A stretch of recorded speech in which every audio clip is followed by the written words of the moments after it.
So, I've been seeing people having a hard time top 4ing with Elune and Yorick. But don't worry, my friends, because Exterior is here to teach you Umbral comp.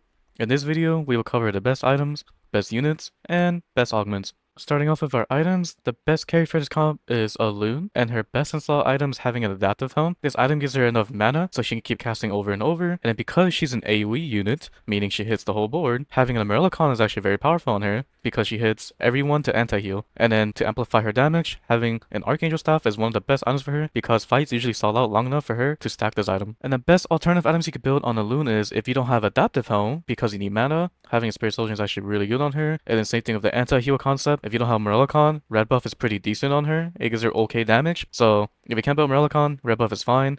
And then same thing with Archangel Staff. If you can't build an amplification item, having a Rabadon's Death Cap or even a Jewel Gauntlet or even a Giant Slayer is okay. And then the best Ornn artifact for Elune would be Sniper's Focus. This item is actually really powerful on her because the way how her ability works, she can hit the backline and that will amplify her damage even more using this item. And to ramp up mana, a mana mule is actually really good. If you don't need Adaptive or a Spirit Soldier, this is actually really strong on her too. And then DFG is just a really powerful AP Ornn artifact item overall, so it's not too bad to have on her. The main tank you play for this comp would be Silas. For his BIS items is having an Onyx Spark. You need this item no matter what on him because it gives you Magic Resist Shred, which is really good for Elune because she's AP as well, and it also amplifies Silas's damage as well. And then the next item after that would be Adaptive Home. This item gives him some mana regen, and it also gives him some defense stats, so this is actually really good frontline unit.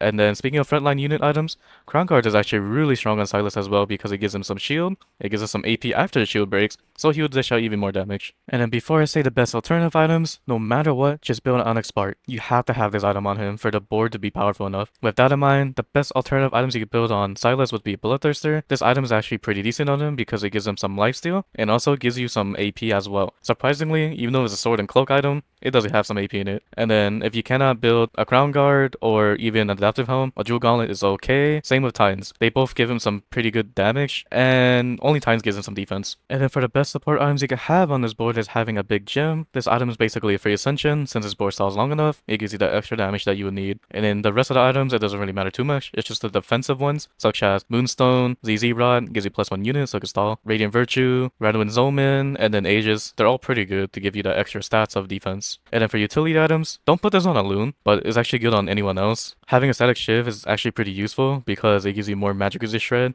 and it also debuffs the backline so Loon can actually one-shot them. And then for the units for this board, the best way to play this comp would be having an Elune carry, a Silas tank carry, and then to fill up the rest of the Umbral units, it would be Set, Yorick, Darius, and if you have a Spat, Aurelia. Aurelia is actually one of the best Umbral Spat holders because the way how her ability works for Umbral synergy. Since her auto attacks is continuously hitting everything, if any unit is around the range of execution, that one tick will just delete them immediately. So having an Aurelia with Umbral Spat is the most powerful way of playing this board. And you also have Duelist with Darius. And then Yone is probably not the best unit to play with. So if you have a Spat, just take out Yone and just throw in Aurelia instead. And then to fill in the rest of the synergies, having an Ornn with Behemoth with Yorick, and having a Nihilus with Warden with Set.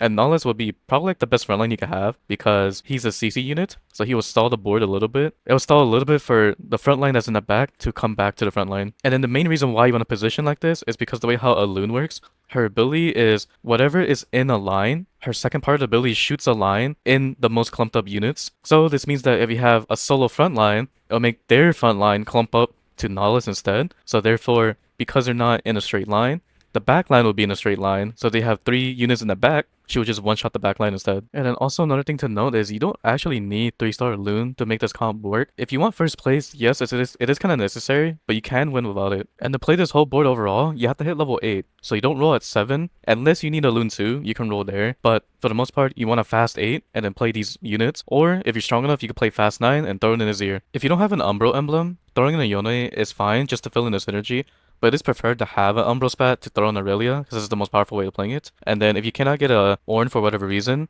having a Atomic Punch 2 would suffice because it gives you some HP on your board. And having a Protector's Vow and Nihilus would help a lot on him so he doesn't die as fast and it makes him cast faster. And then if you want to hit for Loon 3 at level 8 or 9, you can if you want to, but it'll be more preferred if you want to hit fast 9 to win the game that way. But if you're kind of weak, then rolling for Loon 3 at 8 isn't too bad either. And then if you get the Augment Moon Knight Siphon, which is Yorick's carry augment, you can play this instead, where you have Yorick 3, you roll him at level 6 for level 3, or level 7 so you can play for Loon 3 on top of that. And then the best items to put on Yorick would be having a Redemption, Declaw, and a Bramble's Vest. To play that board, we gotta learn how to play the early game. The best way of playing the early game is having a Darius carry at the beginning, and the items you want to put on him is having an Adaptive Helm and Onyx Spark. You can throw Melicon on him if you want to, because you're gonna need it eventually, and the rest of the units you want to fill it in is having Umbral units such as Yorick, and it says Yorick is a Behemoth. Having a Malphite helps that out a lot, and then same with Kiana. She's a duelist with Darius, so it gives them more attack speed, so you can do extra damage. And then the best thing about these two, Malphite and Kiana, they're both heavily, so you get extra stats. And then over time, you're throwing more heavily units or more Umbral units. If you get a Loon early game from Orb Drop, then you could just put the items on her, the Adaptive Helm and Merlicon, and just put the Onyx Spark,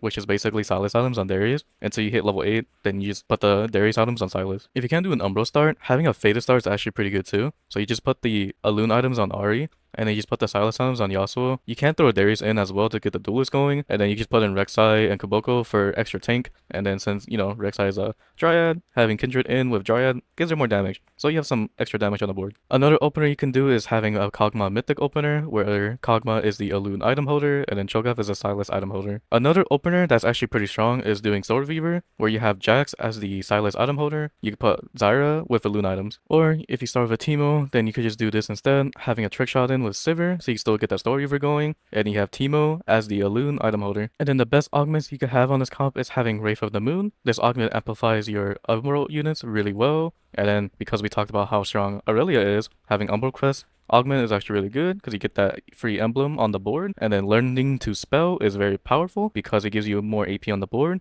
And since most of the Umbral units are AP, this isn't too bad to have. And then since this board's casting a lot, Jewel Lotus is very powerful for that. And since you have everything in a line anyways, Unified Resistance is actually pretty good too. If you're playing for Yorick carry, then you get Midnight Siphon. And then since Yorick would be your main carry, having Raid Boss is very powerful on him. It'll give him more stats as a Behemoth unit. And then Ascension is good for both, even without the Yorick carry. Ascension is pretty good overall because it gives you more damage after a certain amount of time. And that is it for my Umbral comp guide. If you have any question, or if you want me to cover a different comp, just let me know in the comment section down below. Until then, I'll see you guys next time. Later.